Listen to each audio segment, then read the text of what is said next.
Negative feedback mechanism की बात करते हैं। ठीक है, निगेटिव फीडबैक मैकेनिज्म कैसे होम्योस्टैसिस की कंडीशन को मेंटेन करता है।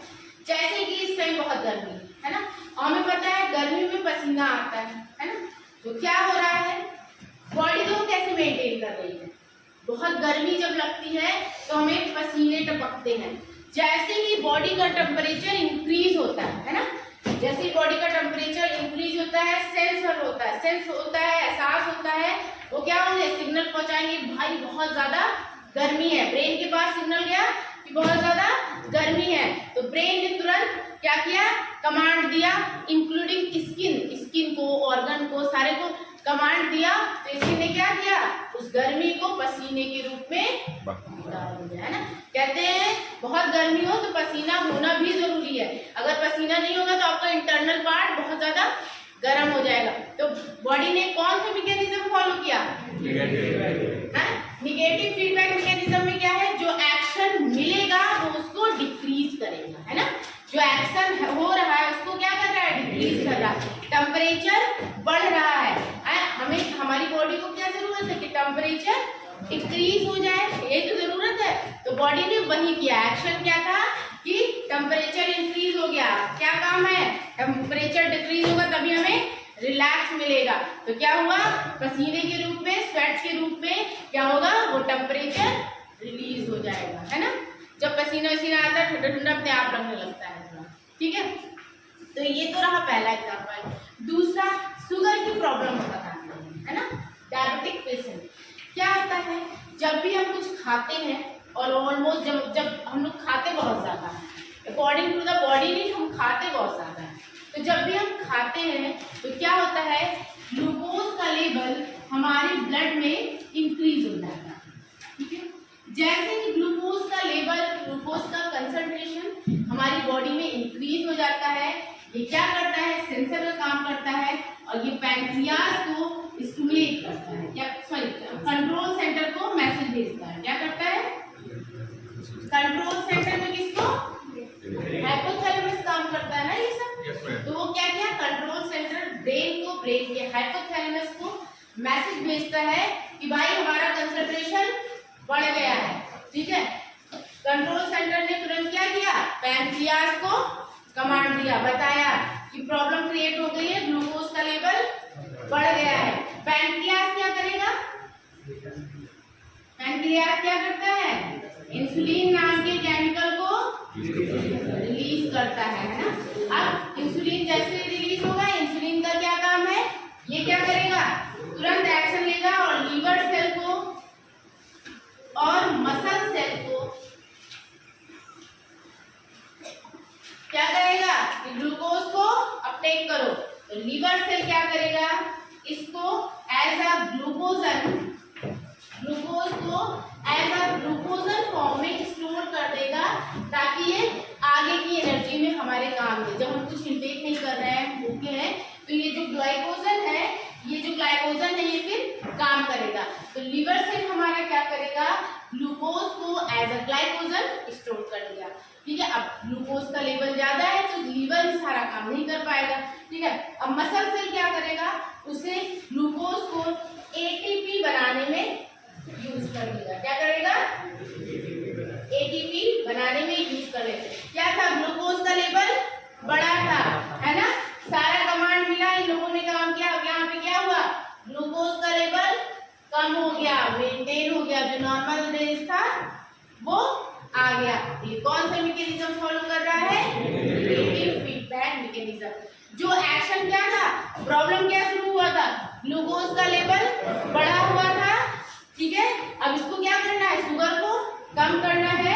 तो शुगर को कम करने के लिए ये सारी प्रोसेस हुई, और जो एंड प्रोडक्ट था हमारा, जो एंड रिजल्ट था हमारा, वो क्या हो गया, ग्लूकोज का लेवल डाउन हो गया। इसमें कौन से मैकेनिज्म को फॉलो किया, निगेटिव फीडबैक मैकेनिज्म। नेक्स्ट हमारा आता है एक और एग्जांपल है बीपी। जिस प्रकार ग्लूकोज का लेवल बढ़ता है, शुगर बहुत फैला हुआ है, वैसे ही हमारा बढ़ रहा है बीपी। बीपी के पेशेंट बहुत रहते हैं, ब्लड प्रेशर। ठीक है, जब भी ब्लड प्रेशर बढ़ता है किसी भी कारण से, बहुत सारे कारण हो सकते हैं, एक आध कारण आप खुद जानते होंगे, एक आध कारण हम बता देंगे। डर से, खुशी से, एक्सरसाइज से, किसी फरवरी में कभी कभी बहुत ज्यादा बढ़ जाता है ना, मतलब जब ठंडक से गर्मी की तरफ आते हैं तो बढ़ने लगता है, ये मतलब है ना। तो किसी भी कारण से अगर हमारा ब्लड प्रेशर बढ़ता है तो क्या होती है, हमारी जो वेसल्स होती है, ठीक है, इसके अंदर ब्लड है। अब हमने कहा बीपी बढ़ रहा, ब्लड प्रेशर बढ़ रहा, मतलब जो हमारा ब्लड का प्रेशर है इसके इसके वॉल पे वो क्या कर रहा है, पुश कर रहा है ना, पुश कर रहा। और हमें पता है जब भी प्रेशर बढ़ता है तो कौन सा रिसेप्टर एक्टिवेट होता है, कौन सा, बैरो रिसेप्टर एक्टिवेट होता है। जैसे ही बीपी बढ़ेगा बैरो रिसेप्टर सिग्नल देने लगेगा किसको, कंट्रोल सेंटर को, किसको, कंट्रोल सेंटर मतलब ब्रेन, ब्रेन के किस पार्ट को, हाइपोथैलेमस को। जैसे ही बीपी बढ़ा, ठीक है, हमारे वेसल्स में प्रेशर पड़ना ब्लड का शुरू हो गया, तुरंत बैरो रिसेप्टर एक्टिवेट हुआ और जैसे ही एक्टिवेट हुआ ब्रेन को सिग्नल मिल गया कि भाई वॉल पे बहुत ज्यादा प्रेशर पड़ रहा है, ठीक है।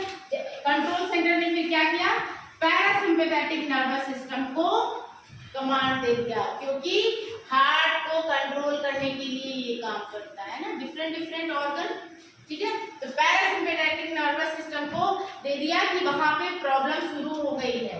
आप देखिए इन्होंने क्या किया, एसिटाइल कोलिन रिलीज कर दिया, केमिकल का नाम है ना, एसिटाइल कोलिन नामक केमिकल को रिलीज कर दिया, ये हो गया केमिकल, ठीक है।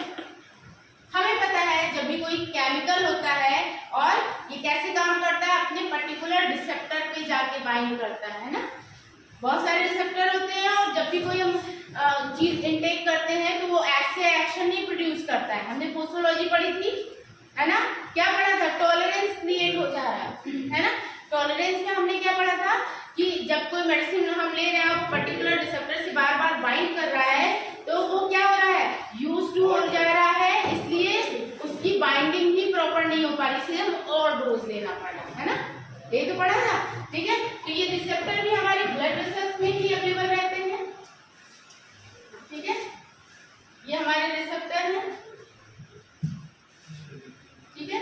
अब ये एसिटाइल कोलिन गया, ठीक है, और अपने पर्टिकुलर रिसेप्टर पे बाइंड हो गया, ठीक है। एसिटाइल कोलिन जब अपने पर्टिकुलर रिसेप्टर पे बाइंड हो जाएगा तो ये क्या करेगा, ये नैरो है, ठीक है,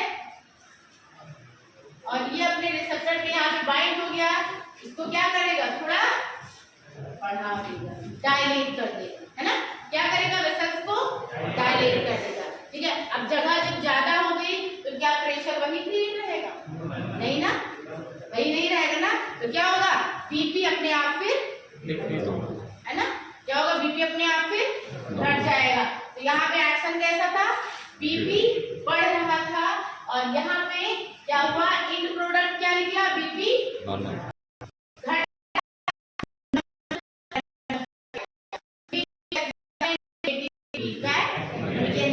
ठीक है। तो हमें ये समझ में आया है कि हम इसके नाम पे नहीं जाएंगे, पॉजिटिव फीडबैक मैकेनिज्म और नेगेटिव फीडबैक मैकेनिज्म हमारे बॉडी को बैलेंस करता है अकॉर्डिंग टू देयर नीड, है ना। नेगेटिव नाम है लेकिन ये एक्शन के अपोजिट काम कर रहा है, क्यों, क्योंकि हमारी बॉडी को उसके अपोजिट ही जरूरत है, ठीक है। तो this is all about the positive feedback mechanism and negative feedback mechanism.